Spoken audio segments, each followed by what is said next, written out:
प्रधानमंत्री ने विकसित भारत 2047 युवाओं की आवाज कार्यक्रम की आज शुरुआत की और शिक्षाविदों से अमृतकाल की पीढ़ी तैयार करने का किया आग्रह।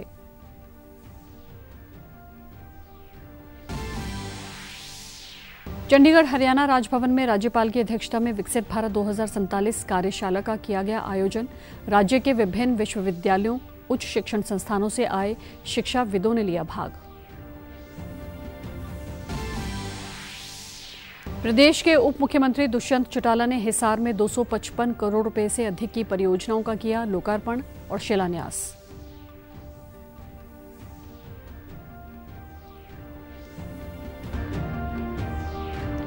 और नूंह जिले में स्थित परिवहन संग्रहालय ने मनाई अपनी 10वीं वर्षगांठ। पिछले 10 सालों में करीब 11 लाख से अधिक पर्यटकों ने देखा ट्रांसपोर्ट म्यूजियम।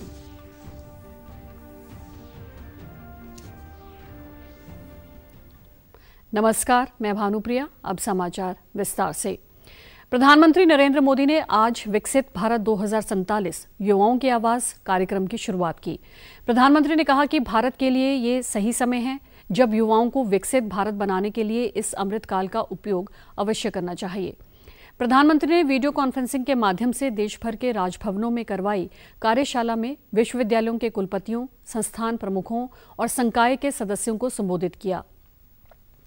उन्होंने कहा कि विकसित भारत के संकल्पों को लेकर आज का दिन अहम है और आज जिस काल खंड में भारत है उसमें व्यक्ति निर्माण बहुत अहम है।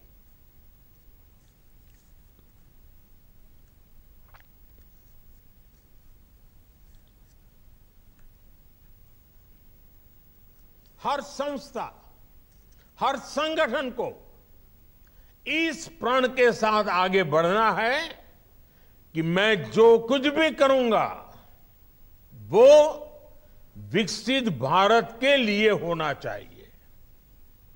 आपके लक्ष्य, आपके संकल्पों का ध्येय एक ही होना चाहिए, विकसित Bharat.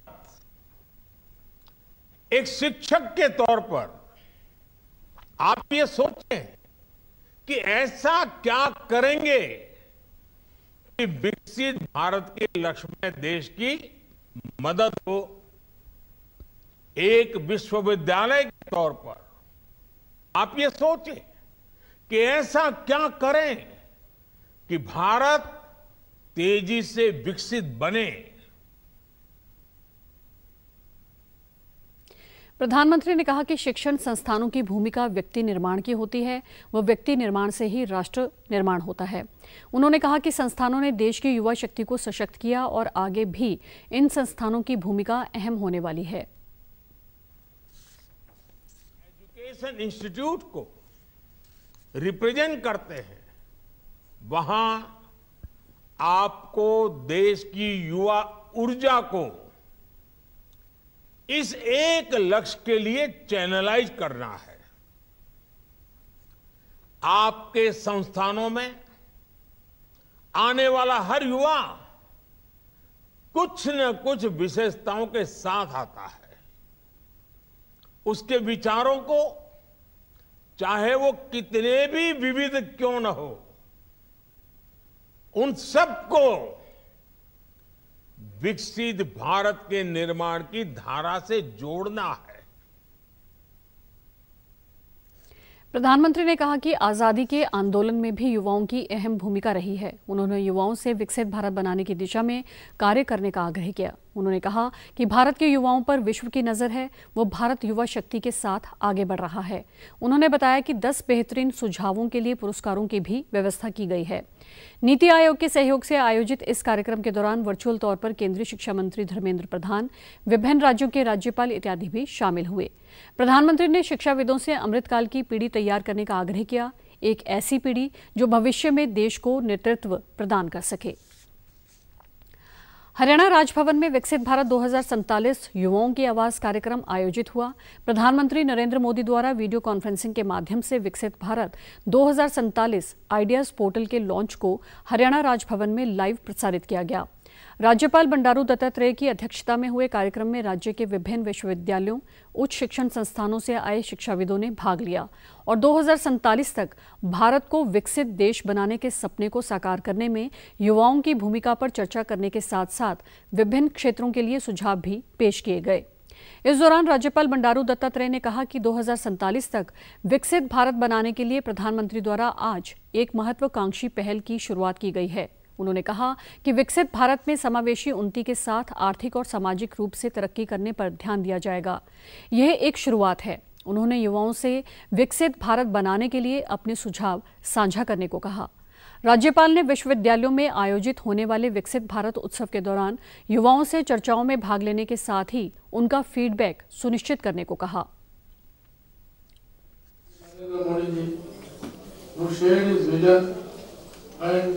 roadmap for making India a developed nation by 2040. We have 24 years to work. With all dedication and unwavering commitment to realize our shared goal as envisaged by Honorable Prime Minister Shri Modi. The goal of making India a developed nation by 2047 is an ambitious objective that reflects the collective aspirations of the country's citizens and leadership. It envisions future where the nation transcends its current challenges and achieves comprehensive socio-economic progress. वहीं महर्षि दयानंद विश्वविद्यालय के कुलपति professor Rajbir Singh, Sonipat महिला विश्वविद्यालय की कुलपति professor Sudesh और अन्य उपस्थित अतिथियों ने डीडी न्यूज हरियाणा से खास बातचीत में कहा कि विकसित भारत बनाने के लिए प्रधानमंत्री नरेंद्र मोदी ने उन्हें युवाओं को देश की विकास यात्रा में जोड़ने का आह्वान किया है कि देश के युवाओं को देश की विकास यात्रा के साथ कैसे जोड़ा जाए, यानी उनसे युवाओं को किस तरह से उनका कंट्रीब्यूशन लिया जाए, उनके आइडियाज़ लिया जाए देश के विकास के लिए। मैं ये समझता हूँ कि हर इंडिविजुअल जो है वो उसकी कुछ यूनिक स्ट्रेंथ होती हैं, उसकी कुछ अपनी ताकत होती है। ज़रूरत है उन यूनिक स्ट्रेंथ को आइडेंटिफाई करने की, तो उनकी पहचान कैसे की जाए। मुझे लगता है कि हमें अपने शिक्षण संस्थानों में एक ओपन फीडबैक को इनकरेज करना होगा और एक जो क्वेश्चनिंग की जो एक संस्कृति है उसको बढ़ावा देना होगा। आज का जो दिवस है बहुत ऐतिहासिक है।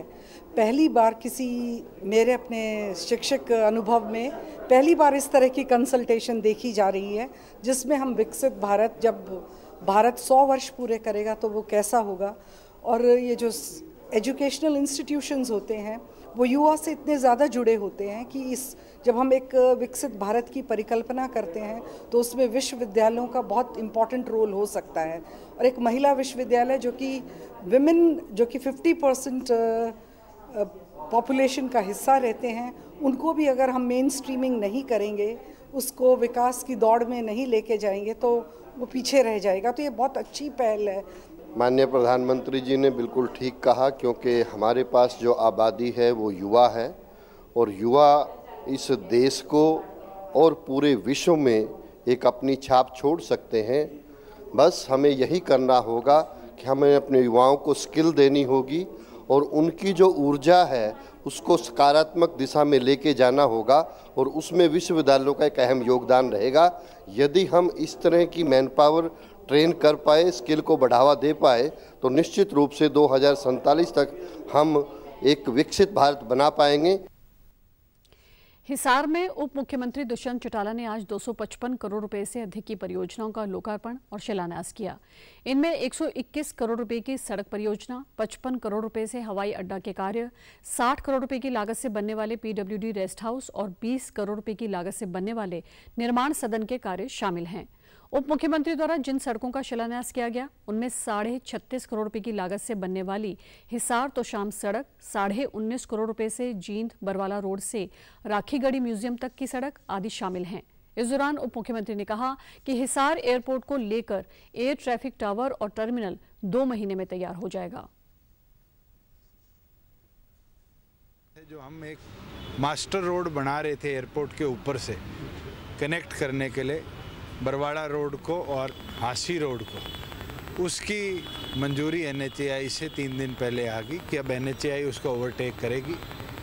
विद इन अ वीक हम वो जो परचेज लैंड है वो NHAI को हैंडओवर कर देंगे और NHAI उस पर आगे की जो कार्रवाई है वो शुरू करेगी एक्विजिशन की और कंप्लीशन की।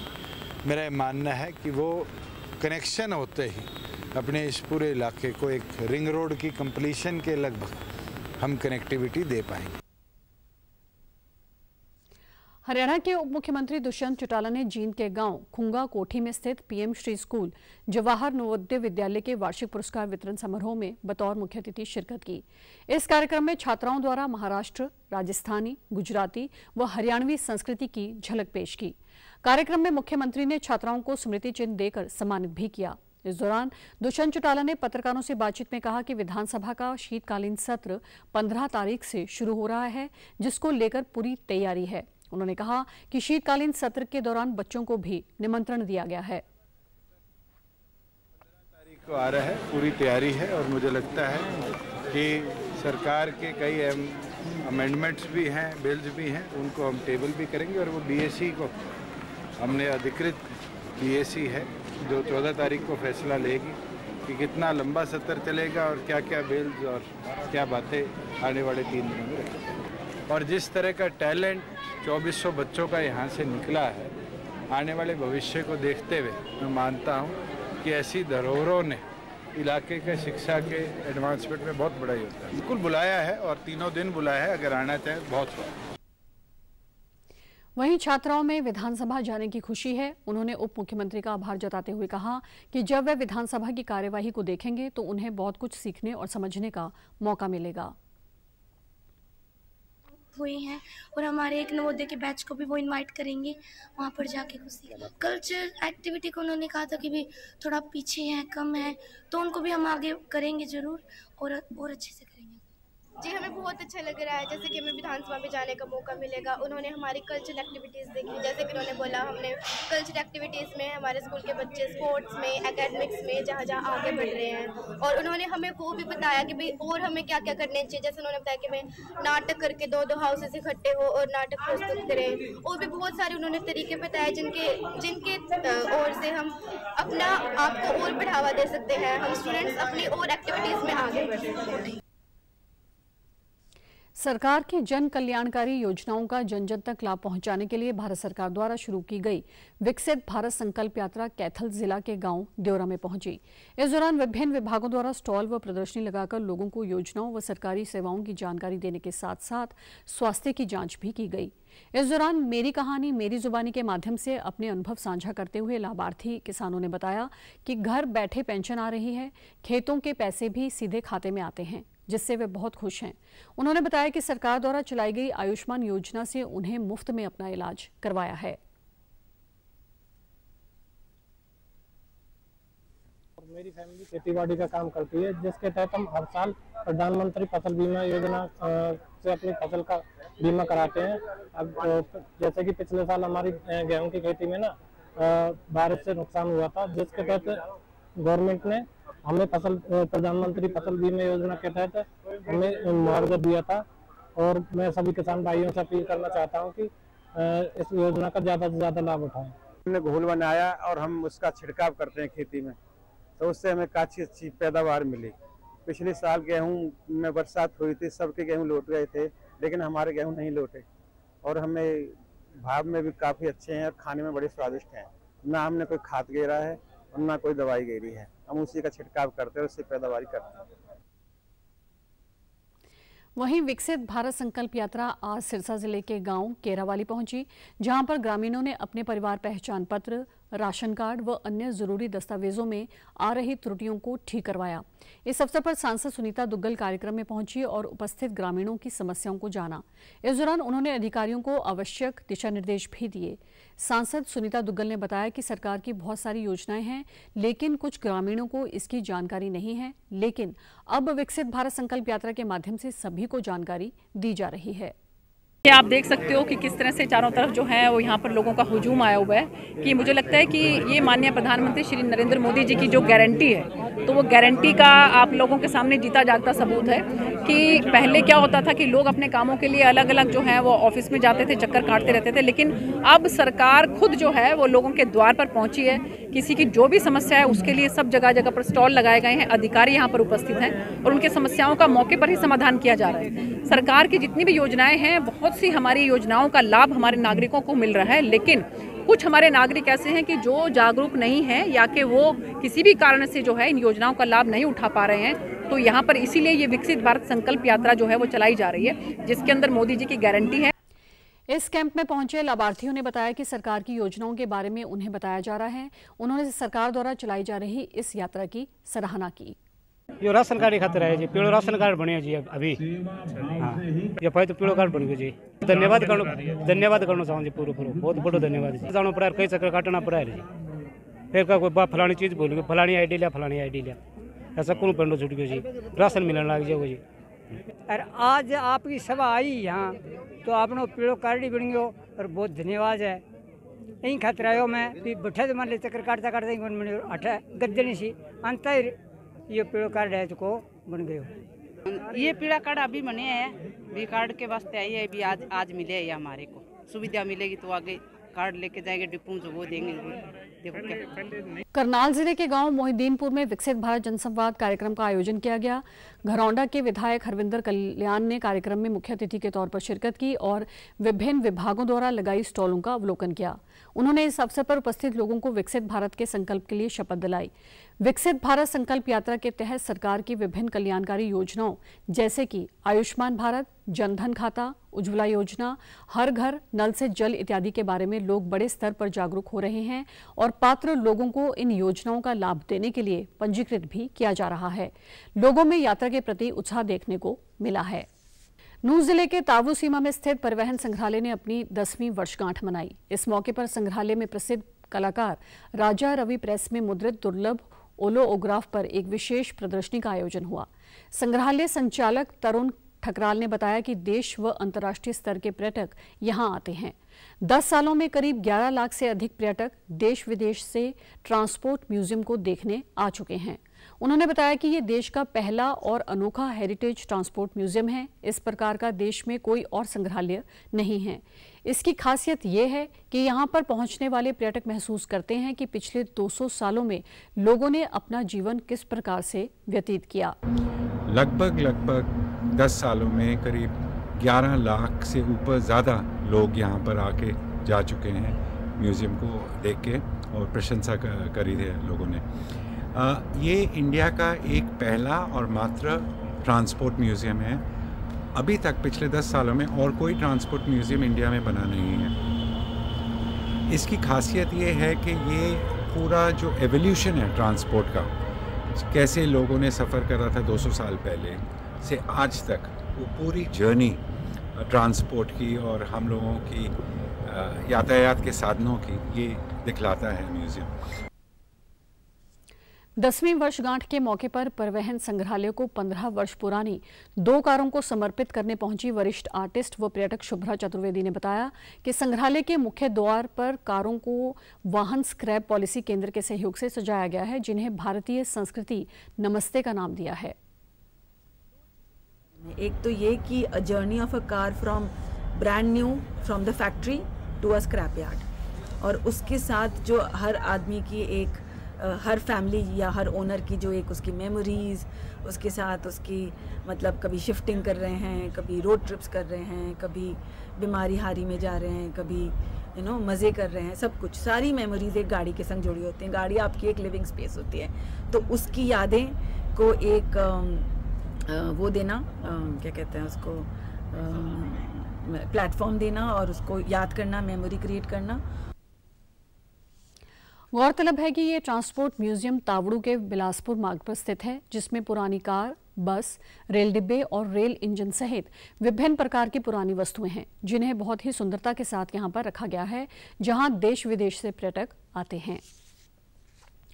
अंतर्राष्ट्रीय गीता महोत्सव के अंतर्गत आज भिवानी के जनसेवा विद्या विहार हाई स्कूल में एक कार्यक्रम का आयोजन किया गया। इस दौरान विद्यार्थियों को गीता के बारे में जानकारी के मद्देनजर विभिन्न प्रतियोगिताओं का आयोजन किया गया, जिसमें विद्यार्थियों ने बढ़ चढ़कर भाग लिया और विद्यार्थियों द्वारा सरस्वती वंदना की भव्य प्रस्तुति दी गई।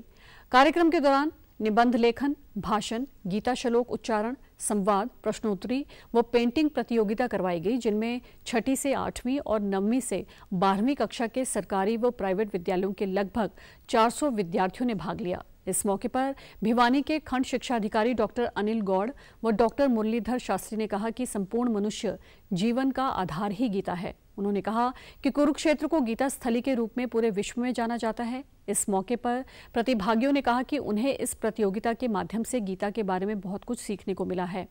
उन्होंने कहा कि ऐसे कार्यक्रमों से उनका उत्साहवर्धन भी होता है। गीता जो है भारत का संस्कृति और संस्कार सम्मत ग्रंथ है और गीता जी का संस्कार, इसका व्यापक प्रचार प्रसार हो, सरकार यही चाहती है और हम भी यही चाहते हैं कि बच्चों के अंदर ताकत आए, उनको भारतीय ग्रंथा की मीमांसा की समझ आए और ये समझ ऐसे कार्यक्रमों से ही स्वतः बैठ जाती है, नैसर्गिक बैठ जाती है, क्योंकि कोई चीज़ थोप दी जाती है तो वो समझ नहीं होती। ये नैसर्गिक है, नेचुरल है, प्राकृतिक है और ये बच्चे सीखेंगे छोटी उम्र में तो ये बड़े होकर के इनको गीता की पूर्ण समझ होगी। गीता ऐसा ग्रंथ है जो न्यायालयों में भी, जिसकी हम शपथ उठा करके कहते हैं कि जो भी कहूँगा सच से सच कहूँगा। तो गीता जी केवल एक हिंदू का ही नहीं, गीता जो है सार्वभौमिक ग्रंथ है। मां फलेषु कदाचन मां कर्मफलहेतुर्भू मां ते संगोत्सु कर्मणि। गीता में है सागर सी गहराई, गीता में है सागर सी गहराई, है पर्वत सी ऊंचाई, है पर्वत सी। कर सके बखान इसका, कर सके। मध्य प्रदेश के अगले मुख्यमंत्री मोहन यादव होंगे। मोहन यादव उज्जैन दक्षिण से विधायक हैं। भोपाल स्थित भाजपा के प्रदेश कार्यालय में हुई पार्टी के विधायक दल की बैठक में ये फैसला लिया गया। इससे पहले आज हरियाणा के मुख्यमंत्री मनोहर लाल बतौर पर्यवेक्षक भोपाल पहुंचे थे, जहां उन्होंने 2 अन्य पर्यवेक्षकों और विधायकों के साथ बैठक की थी। सर्वोच्च न्यायालय ने ऐतिहासिक निर्णय में संविधान के अनुच्छेद 370 को निरस्त करने का केंद्र सरकार का फैसला बरकरार रखा है। इस अनुच्छेद के तहत पूर्ववर्ती जम्मू कश्मीर राज्य को विशेष दर्जा दिया गया था। केंद्र ने 2019 में अनुच्छेद 370 को निरस्त कर दिया था और राज्य को 2 भागों में विभाजित करके केंद्र शासित प्रदेश लद्दाख और जम्मू कश्मीर बना दिए थे। मुख्य न्यायाधीश DY चंद्रचूड़ की अध्यक्षता में 5 जजों की संविधान पीठ ने केंद्र के फैसले को चुनौती देने वाली याचिकाओं की सुनवाई के बाद ये फैसला सुनाया। सर्वोच्च न्यायालय ने कहा कि अनुच्छेद 370 अस्थायी प्रावधान था और राष्ट्रपति को उसे निरस्त करने का अधिकार है।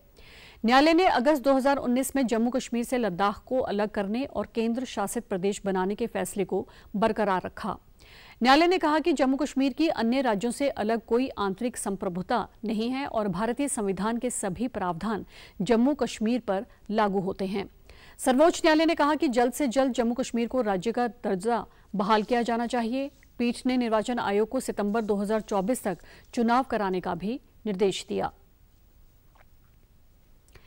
प्रधानमंत्री नरेंद्र मोदी ने अनुच्छेद 370 निरस्त करने के संबंध में सर्वोच्च न्यायालय के फैसले को ऐतिहासिक बताया है। सोशल मीडिया पोस्ट में पीएम मोदी ने कहा कि इससे जम्मू कश्मीर और लद्दाख की जनता के लिए आशा, प्रगति और एकता की घोषणा को पुनः बल मिला है। प्रधानमंत्री ने जम्मू कश्मीर और लद्दाख के लोगों को आश्वासन दिया कि उनके सपने साकार करने की सरकार की प्रतिबद्धता अटूट है। सरकार ये सुनिश्चित करने के लिए प्रतिबद्ध है कि न सिर्फ प्रगति लोगों तक पहुंचे, बल्कि अनुच्छेद 370 के कारण पीड़ित, सर्वाधिक वंचित और समाज के सीमांत वर्ग को इस फैसले के लाभ भी मिले। प्रधानमंत्री ने कहा कि आज का ये निर्णय न केवल कानूनी है, बल्कि आशा की मिसाल भी है। ये उज्जवल भविष्य का वायदा है और ज्यादा मजबूत तथा ज्यादा एकजुट भारत के निर्माण के लिए सामूहिक प्रण का साक्ष्य है। केंद्रीय गृह मंत्री अमित शाह, हरियाणा के मुख्यमंत्री मनोहर लाल और अन्य भाजपा नेताओं ने सर्वोच्च न्यायालय के इस फैसले का स्वागत किया है। प्रदेश भाजपा अध्यक्ष नायब सिंह सैनी ने भी सर्वोच्च न्यायालय के इस फैसले का स्वागत करते हुए धन्यवाद किया है। उन्होंने कहा कि हमेशा के लिए धारा 370 और 35A को मिटाने के लिए प्रधानमंत्री नरेंद्र मोदी का पूरा देश आभारी है। माननीय सर्वोच्च न्यायालय द्वारा धारा 370 के विषय में दिए गए फैसले का भारतीय जनता पार्टी स्वागत करती है। उच्चतम न्यायालय की संवैधानिक पीठ ने धारा 370, 35A को हटाने के लिए दिए गए निर्णय और उसकी प्रक्रिया को सही ठहराया है। माननीय प्रधानमंत्री नरेंद्र मोदी की सरकार ने जम्मू कश्मीर को देश की मुख्य विचारधारा में जोड़ने का ऐतिहासिक काम किया है। इसके लिए तमाम भारतीय जनता पार्टी के कार्यकर्ता माननीय प्रधानमंत्री नरेंद्र मोदी जी का हृदय से आभार व्यक्त करते हैं। संसद के शीतकालीन सत्र के तहत आज सरकार ने बताया कि वर्षों तक किए गए उपाय खाद्य मुद्रास्फीति को नियंत्रित रखने में सहायक साबित हुए हैं। लोकसभा में आज पूरक प्रश्नों का उत्तर देते हुए वित्त राज्य मंत्री पंकज चौधरी ने कहा कि वर्तमान वित्तीय वर्ष में मुद्रास्फीति दर 5.4 पर बनी हुई है। इस वर्ष अक्टूबर महीने में ये दर नियंत्रित सीमा यानी 4.4 दर्ज की गई है। उन्होंने बताया कि अक्टूबर महीने में दर्ज मुद्रास्फीति दर पिछले 43 महीनों में सबसे कम दर्ज की गई है। पंकज चौधरी ने बताया कि सरकार ने एलपीजी सिलेंडर के दाम घटाने और सब्जियों की कीमत कम करने जैसे कई कदम उठाए हैं। इसके अतिरिक्त आज आयकर छापों में कांग्रेस पार्टी सांसद धीरज साहू के पास से भारी नकदी की बरामदगी पर पार्टी नेताओं से स्पष्टीकरण की मांग करते हुए भाजपा सांसदों ने संसद भवन परिसर में महात्मा गांधी की प्रतिमा के सामने विरोध प्रदर्शन किया। भारतीय जनता पार्टी के अध्यक्ष जेपी नड्डा ने कहा कि कांग्रेस और भ्रष्टाचार एक ही सिक्के के दो पहलू हैं। उन्होंने इस विषय पर कांग्रेस पार्टी के शीर्ष नेतृत्व की चुप्पी पर सवाल उठाया। उधर राज्यसभा के सभापति जगदीप धनखड़ ने आज से प्रभावी 8 सदस्यों वाले उपाध्यक्ष पैनल का पुनर्गठन किया। इसकी घोषणा राज्यसभा के सभापति ने शून्यकाल में की। ये सदस्य अब सभापति या उपसभापति की अनुपस्थिति में सदन की कार्यवाहियों का संचालन करेंगे। सीमा सुरक्षा बल पश्चिमी कमान चंडीगढ़ द्वारा भारत पाक सीमा पर सीमा प्रबंधन के विभिन्न पहलुओं को उजागर करने के लिए आज वार्षिक प्रेस कॉन्फ्रेंस की गई। सीमा सुरक्षा बल पश्चिमी कमान के विशेष महानिदेशक योगेश बहादुर खुरानिया ने मीडिया को जानकारी देते हुए बताया कि 1 दिसंबर 1965 को सीमा सुरक्षा बल को 25 बटालियनों के साथ सुरक्षा की पहली पंक्ति के रूप में स्थापित किया गया और अब ये बल भारत पाक व भारत बांग्लादेश सीमाओं पर तैनात 2,65,000 से अधिक बहादुर पुरुषों और महिलाओं की ताकत के साथ एयर विंग, वाटर विंग और आर्टिलरी रेजिमेंट सहित दुनिया के सबसे बड़े सीमा रक्षक बल के रूप में विकसित हुआ है। चंडीगढ़ पश्चिमी कमान का संबंध 3 सहायक प्रशिक्षण केंद्रों के अलावा कश्मीर, जम्मू, पंजाब, राजस्थान और गुजरात राज्यों के साथ भारत पाक सीमा पर सीमा प्रबंधन के लिए जिम्मेदारी का है। ट्रांसबॉर्डर क्राइम जो होते हैं उसकी रोक करी जा सके, जो इन्फिल्ट्रेशन या एक्सफिल्ट्रेशन की कोशिश होती है, घुसपैठ की कोशिश होती है, उसको रोका जा सके। जो घुसपैठ की कोशिश कर रहे हैं प्रथम उनको रोका जाए या फिर उनको गिरफ्तार करा जाए और इसमें काफ़ी हद तक हम सक्षम भी हुए हैं। एक चैलेंज जो काफ़ी समय से देखा जा रहा है वह है मादक द्रव्यों की तस्करी, जो मुख्यतः पंजाब, राजस्थान के कुछ हिस्सों और जम्मू के कुछ हिस्सों में ज़्यादा नजर आती है। उन्होंने बताया कि पश्चिमी कमान द्वारा घुसपैठ, नशीले पदार्थों व हथियारों की तस्करी को रोकने, राष्ट्र विरोधी तत्वों के खिलाफ कार्रवाई इत्यादि में सफलतापूर्वक भूमिका निभाई जा रही है। उन्होंने सैनिकों के जीवन को आसान बनाने के लिए भारत सरकार द्वारा किए गए ई-आवास, ई-टिकट इत्यादि के बारे में भी विस्तार पूर्वक प्रेस वार्ता में जानकारी दी। समाचारों में आज इतना ही। नमस्कार।